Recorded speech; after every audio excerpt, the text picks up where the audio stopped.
Welcome to the Route Consultant Weekly webinar for emergency medical services. My name is Josh Gregory. I am the Vice President of Education here at Route Consultant. All I'm here for is to help bring these opportunities to you and help introduce you to the people who know more than me, and then help you accelerate your journey from there if you decide this is an interesting space for you. Now, if you are here live, there will be a Q&A, open Q&A at the end. So anything that we talk about today or any questions you have about the space, we will answer. Just make sure that if you put those in and want us to answer those questions, that you put it in the Q&A button at the bottom of the window. If you put it in the chat, we're going to miss it entirely. So if you want your questions answered about the space, make sure you put them there. Okay. So last week, if you weren't here, we did kind of give an intro and an overview of our expert Hans and his journey into the space. So if you haven't seen that yet, it's on our YouTube page, and I'd encourage you to go watch it after this. But today, what we're going to focus on is understanding some common financials about the industry and ultimately how that affects valuations as you're trying to get in. So Hans, if you want to go ahead and jump on, we'll get started. Right. Welcome. And how are you, Josh? And I am calling you guys from an ambulance. That's It's right. good Yeah, to I'm meet doing well, and it looks like you've got the fun background for everybody. So yeah, you're getting a shot live of what an ambulance looks like and what it's like to actually operate out of one right now. you. Yeah, definitely. So I got this is not a backdrop. You can hear the constant beeping. There'll be people working, but again, this is not a backdrop. So Yeah, yes, this is it's one of true. the ambulances that we use every day. Yeah, perfect. So I think just for everybody to kind of understand the space and understand kind of the financials of the space, it's important to understand top line. So can you walk everybody through how the revenue model works in this business and what they can think about as a revenue per route and how to get to that number? Yeah, definitely. One thing I definitely want to iterate again is that we are an EMS company, but we do service private transports, right, or non-emergency transports.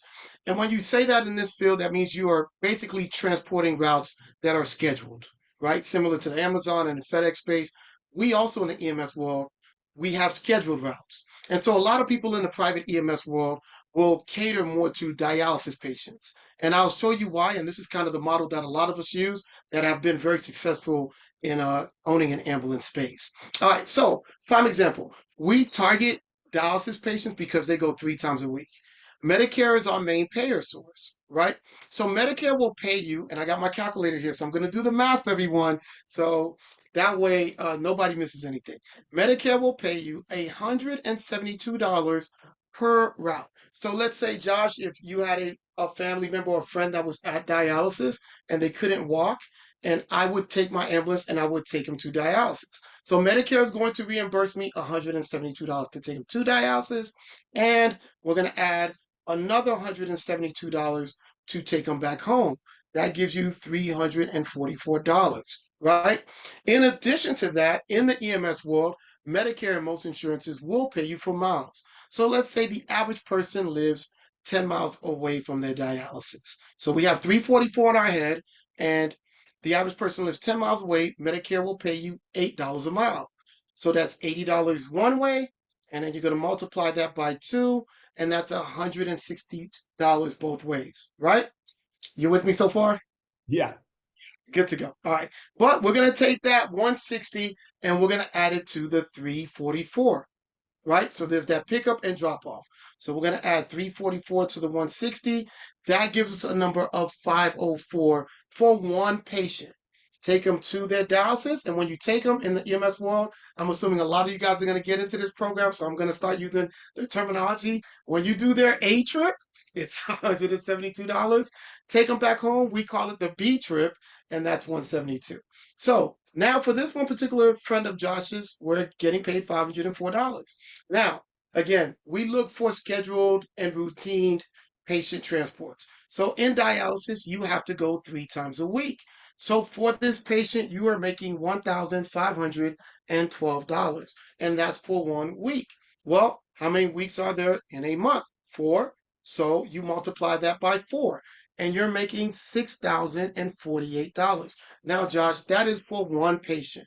The average ambulance company within their first year, the year and a half, I know mine, we averaged close to between 15 and 20 patients, right? So let's say we're going to multiply that by 17 patients. That is $102,000 and $816. That's pretty good. That is monthly what someone will make their gross revenue by averaging 17 patients. And that's primarily with 4 trucks comfortably servicing 17 patients a month. So that's how we get the revenue. And then we're going to subtract the gross profits. And we're going to subtract that by, of course, if we're financing a truck, and I did the math before, if you're financing 4 trucks, the average finance cost, it's about, depending on the term, $1,500 to $1,700. The average insurance cost is another $1,500 to $1,800 because you have to have a certain, policy, 1 million and 3 million. And then payroll is about $30,000 a month. Of course, all these things. And so average person would make off of this 102 close to $45,000 net profits. Yeah, perfect. And again, and I'm sorry, Josh. And again, this is just one revenue stream when you're owning an ambulance company. We haven't mentioned, of course, sporting events, but this is the most consistent. And this is where a lot of ambulance companies will target because of its consistency. Yeah, those consistent patients that have to go a certain amount of times per week, so you have that consistent revenue. And like you're saying, there's lots of other ones that we'll get into, not right now, but there are other streams you can tack on for additional revenue. I think something to kind of help people think through. So you said, that's those 17 patients is about 4 trucks. So how many patients can people typically do in a day, and how many different A and B trips, or how many different trips total? For any truck to be profitable, you want to at least do 6 routes a day, Yeah. right? So really that's 3 patients doing their A trip and B trip, A trip, B trip, A trip, B trip. If you want to push it and you have a lot of time in between patients, I've seen companies squeeze 7 to 8 routes in that particular time. Okay. So So the average company will do between 6 to 8 routes a day. and hours wise, when are you typically driving? Um, patients start. I mean, my employees start driving from 4:30 in the morning till 4:30 in the afternoon, Okay, which makes scheduling very easy because you're usually scheduling an employee for a three-day 12-hour shift, got it. which keeps them right below the overtime Yeah. threshold. Yeah, and it's usually short mileage as well. Like you talked about, the average Yes, dialysis patient is about 10 miles away from the hospital. yes, and that goes along as far as squeezing as much juice as you can from your lemons. So you want to route your patients accordingly, kind of keep them in close proximity of one another, so that Sure. way you're not spending a lot on fuel, and that'll help you increase your revenue. Got it. Your profits. Yeah. So you've talked about dialysis patients as a great patient to target. Are there any other types of categories that people look for in patients for any kind of consistent revenue stream, or just good ones to target once you've kind of run out of dialysis patients? Yeah, definitely. One other category was wound care patients because they're going a lot, right? They're patients that have diabetic problems they probably have a wound that won't heal, so you'll have them for about 6 months to a year. So wound care, hospice, unfortunately, someone who's elderly who's going through rehab clinics. So there are those other avenues as well that you can target as an EMS owner. Yeah, and I don't want to go too far down this path of this explanation, but I do think people want to know, if they are thinking about, like, how do they find these patients? Okay. Well, in EMS, of course, word of mouth is key. Word of mouth is everything, right? But you got to start somewhere before people really know who you are. So, getting a great marketing team, soliciting to what we call the gatekeepers, and those are the social workers, facility administrators, maybe even the front desk. But whenever you approach a nursing home, a dialysis, a wound care, even a hospital, you want to know who's in charge of transportation, and you want to set up a lunch and learn. And a lunch and learn, they'll never turn it down because it's free food. So it gives them an opportunity to eat, and you explain how great your company is and what is the difference between you and the other companies out there. So that's the time where you wow them. Yeah, so you're rarely, if ever, going to, like, knocking on doors. It's you, like, where No. you're like, do you have dialysis? It's not that type of fine. There are certain avenues and places like social workers or whoever at the hospital is in charge of transportation that you are wooing and doing lunch and learns to try to build those relationships and open those doors. Definitely. No cold calling in this business. You know where the patients are, you know where the need is, so you go directly to the source. And you know where, the patients that we facilitate transportation for, they're in the dialysis centers, they're in the nursing homes, they're in the, wound cares. So you're going to go directly there and set up a meeting or a lunch and learn, like we call it, with the person that controls who transports who. Got it. Perfect. So, And what, and I'm sorry, and once you really uh make your impact or really put your footprints on customer service, the social workers are always going to want to give their patients to someone they can rely on. And so again, I haven't had to market after my first year in 2017. I've never had to market again because we focus solely on customer service and being on time. got it. Yeah, and it's your brand and your trust that carries you after that. Exactly. Okay. So we've talked kind of at the top line, how do we generate revenue? What can kind of average revenue look like? Numbers to shoot for, getting up to 100K a month in revenue is kind of a great threshold where you've done a good job there.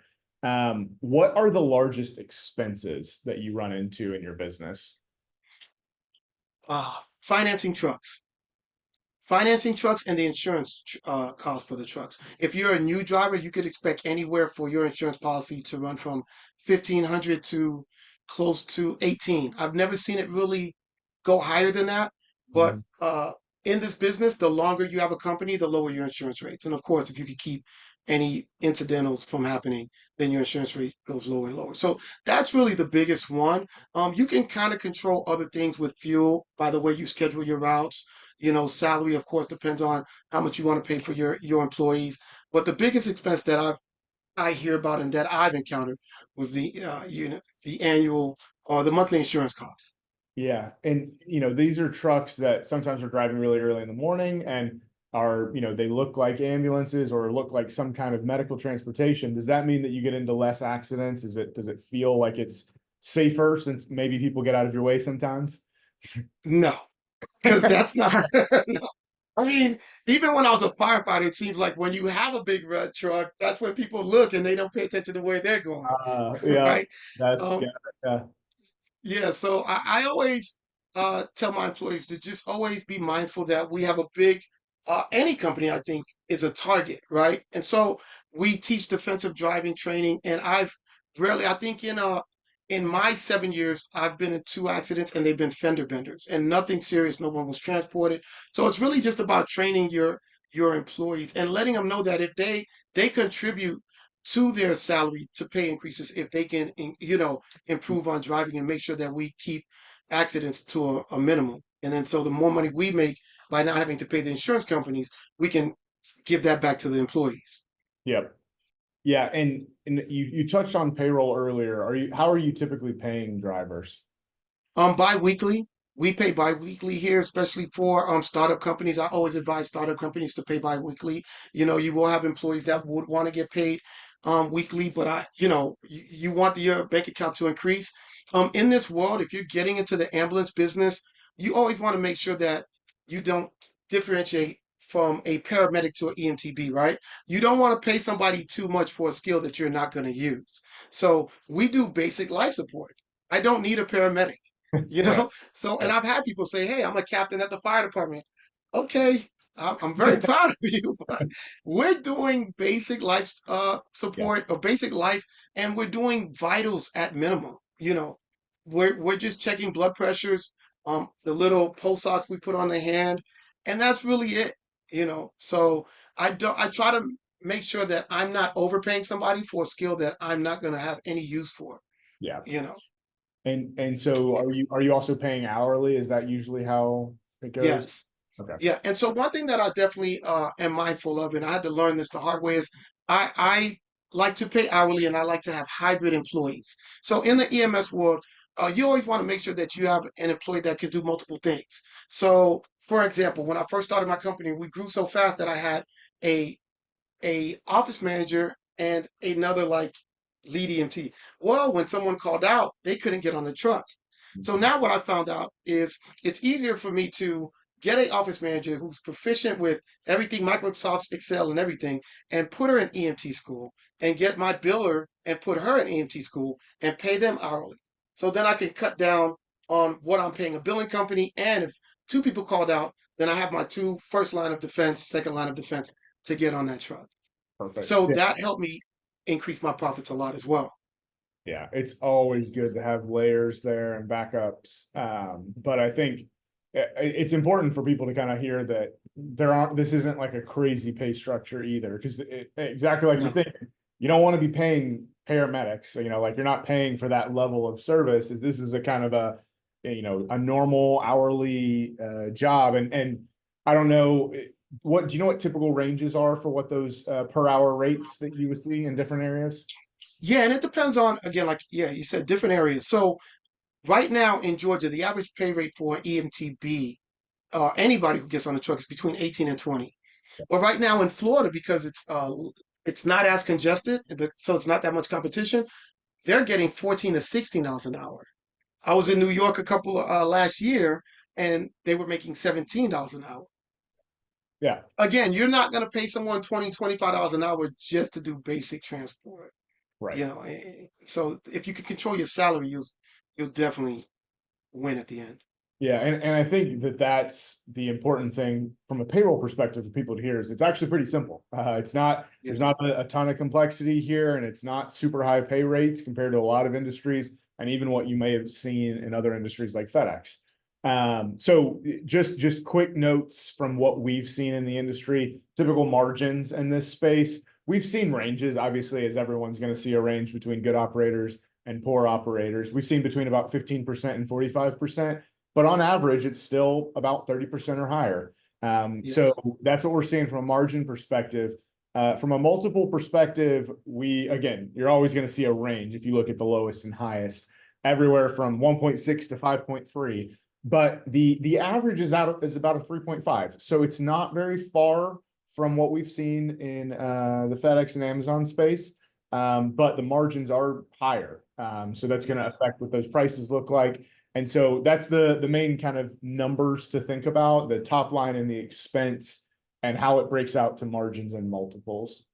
But a last thing before we get to Q&A that I just want to kind of talk through is, if somebody's looking at one of these for their first business and asking questions about due diligence, anything that they should ask or anything that would be a red flag if you heard this from another company that they were doing in their business? If they're purchasing the other company, Yeah. Or yeah, if they're just evaluating another company and asking questions about the patients or how they run the business, anything that's a red flag there if they hear it. man, anything that would be a red flag if they are under investigation. Is there I think anything that's that- huge. So yeah, because we get paid primarily through Medicare. yeah, So you don't want to buy a company that's in its first stages of an audit. okay, You want to make sure that you're buying a company that's audit free, clean, and you can check with Medicare. They would probably put you on the phone with Medicare to let you know that there's no current audit or investigation that's being, yeah, that's currently being done right now. So that's the main thing because you don't want Medicare to suspend your funds. right, yeah. Yeah. So it's So important to understand if there's anything. Uh, is there any other way to find out besides speaking with Medicare directly? Is there any kind of database, or is it just that you kind of have to go through those channels to speak with Medicare to figure it out? yeah, you would have to just go with Medicare. They're going to let you know. And you want to speak to the state that the ambulance company's in to make sure that they're in compliance with the state law. So if they're under investigation or anything like that, you want to make sure that those are the two pillars. As long as those two things are strong, then everything else you can fix as you go, right? Employee morale, payroll, creating a structure, creating a culture, increasing your profits. Those are things that you have full control of. So you want to go into a situation where everything's on a clean slate and now you're moving forward and not backwards. Yeah, I'd say another thing potentially to be looking at is, what types of patients do they have? If you're inheriting a Yes. company with, no consistent revenue, it's all kind of one-off things that they're showing you revenue from last week or last month, but none of those patients are the type that are going to continue when you take over. Then, although it doesn't mean that you're inheriting a company with nothing, it does mean that there's a lot more uncertainty in that revenue. So those are the types of things you'll probably want to be looking for. The same types of things that Hans talked about for being a great business are the things that you want to try to see as much of that as possible in a business you're looking to evaluate and purchase. Definitely. And let me piggyback on that, Josh, if you don't mind. I think that's a great point. Of course, that is one of the main things you want to look at if the company's profitable. So every ambulance company has EOBs, right? And these are basically the receipts that you get from the insurance companies. And you get the receipts either weekly or monthly. And it'll let you know what every patient is bringing in. So don't hesitate if you're interested in purchasing a company to ask if you can see their EOBs. They'll have records of it, or their billing companies will have records of it. And this will go back as far as 6 months to a year that you can see all their EOBs, and it'll show you what their monthly revenue is. Perfect. That's great to know. Yeah. Okay, so we're gonna go to Q&A if anybody has any in just a second. I see we've got at least one that I'll get to. As a reminder, the Q&A button is at the bottom. Also, before we go too far, and well, no, we'll go ahead and go to Q&A. So I've got one here from Mikkel. So how challenging is the process to get your Medicare billing number? That's not hard at all. In every state, you have to be a licensed EMS company. And they'll fill basically if you go to a biller, they will get your application in order. They'll get your VID numbers, which is your vehicle identification numbers that you'll see on the side of every ambulance, no matter if it's private or government. They're going to ask you a couple of questions, and then the last thing that you're going to need to complete your Medicare application is your actual license from that state to show Medicare that you are a licensed business. So that takes about 2 to 2.5 months. Medicare will do a drive-through to make sure that you're actually running this business from a facility and not a home. And once they do that and they see that you are actually in an office, you'll get your Medicare numbers within like a week from that process. Are So there it's not hard at all. any requirements on what that office has to look like? Um, in certain states, you do have to have a certificate of occupancy, but the office can be a standalone. Don't forget we're in healthcare, so we're not going to have any walking traffic. I've seen people have offices within an office, right? So I always tell my mentees, make sure you have at least a office for yourself, a room to keep your supplies, and maybe another room for your employees to finish doing their reports and watch TV or something during their downtime. Yeah, perfect. Cool. Now, if there aren't any other questions that come in, I just want to highlight a couple of things as a reminder. We are going to have, we have these webinars every week. It's always going to be here, and we're going to continue to provide this content. We're also going to have the one-on-ones and new investor summits up soon. And there's going to be a couple of other ways. And I want to highlight, if you decide that you want to get into this space, even if it's not through an acquisition, we're going to have a masterclass program we're putting together where whether it's that you want help once you've taken over a business to have an operational guide and work with Hans as you're running the business, or if you're looking to start your own and you want to come in from the ground up, you're not looking to buy, you just want to start your own, it's going to be a part of the program as well. So there's different ways that we're going to be working with people in this space, and Hans is going to be a part of it throughout all of it. And so if you have any questions about it for now, just reach out to our team directly at info@routeconsultant.com.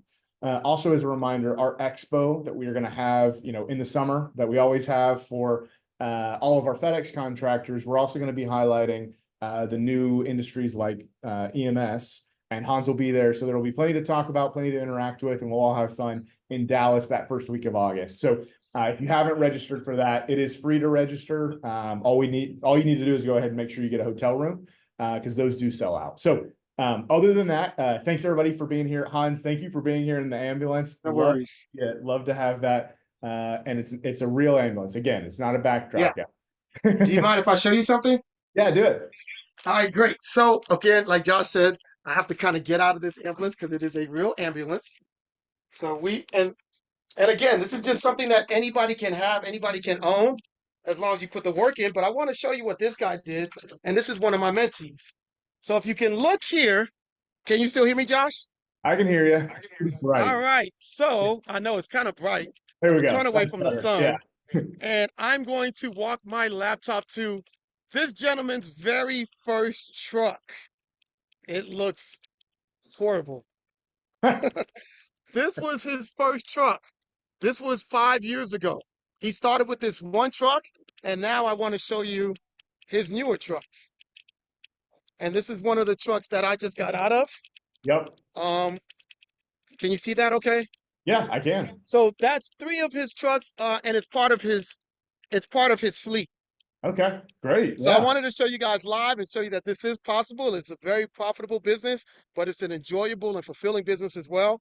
And if he can do it with that old thing and then move to these, I'm definitely sure anybody else can do it as well. Perfect. All right. Thanks so much, Hans. It's great to see you. Thanks for taking us on a little tour. All right, you're welcome. You guys have a wonderful day. Yep. See you guys next week. Bye.